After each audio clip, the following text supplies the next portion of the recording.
আরও শক্তিশালী হতে পারত বাংলাদেশের ক্রিকেট কূটনীতি। শ্রীলঙ্কায় গিয়ে বিশ্বকাপ খেলতে না পারা বিসিবির হার, এমন মন্তব্য করেছেন সাবেক পরিচালক খালেদ মাহমুদ। আশ্বাস দিলেও শেষ পর্যন্ত পাকিস্তান ক্রিকেট বোর্ড পাশে থাকবে কিনা তা নিয়ে সংশয় তার। রেইনবো অলরাউন্ডার এক্সটেরিয়র পেইন্ট বাড়ির বাহিরের দেয়ালের সুরক্ষা নিয়ে থাকুন নিশ্চিন্ত, সাথে পাচ্ছেন 10 বছরের ওয়ারেন্টি। ক্রিকেট বোর্ডে গৃহযুদ্ধ, নেই সমন্বয়, কথা আর কাজের মিল।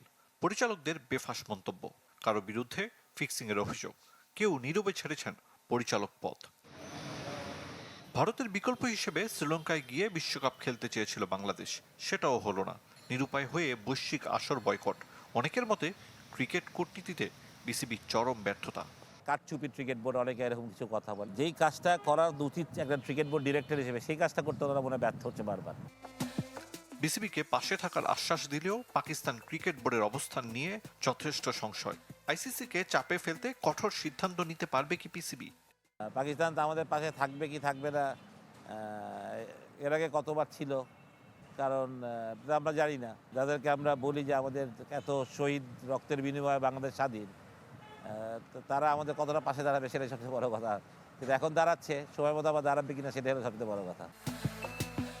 তবে নিজেদের নড়বড়ে অবস্থান আড়াল করতেই সাকিব আল হাসানের প্রসঙ্গ সামনে টেনেছে বিসিবি, দাবি খালেদ মাহমুদের। আমাদের ডিপ্লোমেসিটা আরেকটু স্ট্রং হতে পারতো হয়তো বা। তারা তাদের ডিপ্লোমেসিতে একটা ব্যর্থ হয়েছে, ওই ব্যর্থতা ঢাকতেই কি এরকম চিন্তা করছে কিনা কে জানে, বলতে পারবো না। আন্তর্জাতিক ক্রিকেটে বাংলাদেশের দীর্ঘ বিরতি, মার্চের আগে নেই কোনো দ্বিপাক্ষিক সিরিজও। এ সময়ে কি করণীয় বোর্ডের?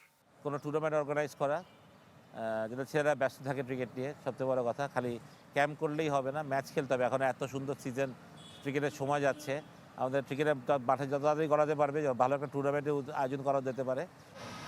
সাবেক পরিচালকের মতে ভালো নেই বাংলাদেশ ক্রিকেট, আইসিসির সঙ্গে দূরত্বে চ্যালেঞ্জের মুখে ভবিষ্যৎ। আরিফুল ইসলাম, চ্যানেল 24, ঢাকা।